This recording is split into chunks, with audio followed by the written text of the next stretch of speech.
કરીશું કચ્છના રસ્તાઓની શું પરિસ્થિતિ છે તો કચ્છના ભુજમાં વરસાદ બાદ રોડ રસ્તાઓ બિસ્માર હાલતમાં છે। ઠેર ઠેર માર્ગો પર પાણી ફરી વળતા રોડ રસ્તાઓ ધોવાયા છે। રસ્તા પર ખાડા અને ખખડધજ રોડના કારણે લોકોને હાલાકીનો સામનો કરવો પડી રહ્યો છે। રાહદારીઓ અને વાહન ચાલકોને મુશ્કેલી વેઠવાનો વારો આવ્યો છે તો ચારેય તરફ ખાડાના સામ્રાજ્યને કારણે લોકો હેરાન પરેશાન થયા। RTO station road bus station पर खाड़ा, Atmaram circle, Madhapar road, Mundra road, Hamirsar पर खाड़ा जोवा मळ्या। खाड़ाओનું તાત્કાલિક રિપેરિંગ કરવામાં આવે તેવી લોકો દ્વારા હવે માંગ કરવામાં આવી રહી છે।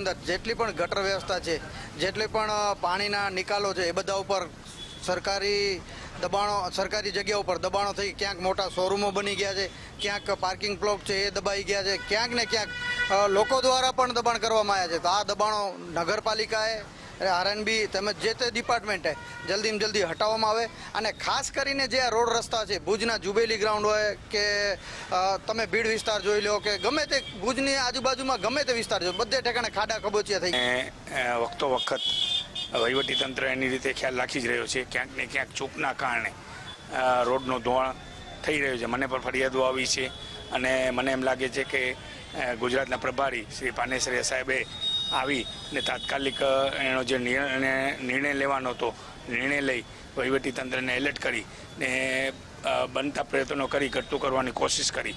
વરસાદ પછી જ્યાં જુઓ ત્યાં ખાડાઓ જ નજરે પડી રહ્યા છે। અત્યારે સીધા દ્રશ્યોમાં જોઈ શકાય છે કે ભુજ શહેરનો જે મુખ્ય માર્ગ છે ત્યાં ખાડાઓ પડેલા દ્રશ્યમાન થઈ રહ્યા છે અને ચારે તરફ રસ્તાઓ ધોવાઈ ગયા છે, જેને લઈને વાહન ચાલકોને પારાવાર હાલાકીનો સામનો કરવો પડે તેવી સ્થિતિ અહીં જોવા મળી। ભુજ શહેરના Atmaram circle, RTO circle, station road, bus station road સહિતના વિસ્તારોમાં અત્યારે જોવા જઈએ તો ખાડાઓ જ નજરે પડી રહ્યા છે અને વરસાદ પછી રસ્તાઓ ધોવાઈ ગયા છે તેમ છતાં હજુ સુધી તંત્ર ઊંઘમાંથી જાગ્યું નથી તે પણ એક હકીકત છે। અત્યારે ખાસ કરીને જે વાહન ચાલકો છે તેને પારાવાર હાલાકીનો સામનો કરવો પડે તેવી સ્થિતિ નિર્માણ થવા પામી છે। ત્યારે તંત્ર દ્વારા તાકીદે આ રસ્તાઓનું સમારકામ કરાવે તે જરૂરી બન્યું છે।